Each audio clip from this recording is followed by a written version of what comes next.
బాబు అసలు కాళేశ్వరం గురించి ఆ ప్రాజెక్టు గురించి వీళ్ళకు తోక తెలియదు, నా తొండం తెలియదు. ఇప్పుడు ఉన్నోనికి ఏమీ తెలియదు, ఇంటికి కూడా తెలియదు.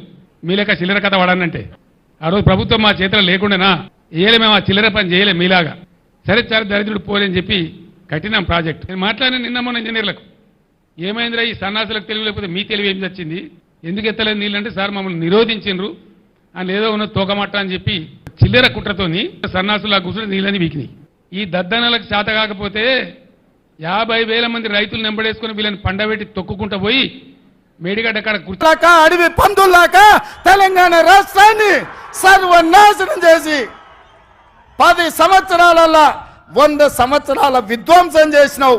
ఇవాళ మమ్మల్ని ఎంటిక బీకలేరంటావా? మా కాంగ్రెస్ పార్టీ కార్యకర్తలు అనుకుంటే నీ ముడ్డి మీద డ్రాయర్ కూడా ఉండదు పీకడం మొదలు పెడితే బిడ్డ.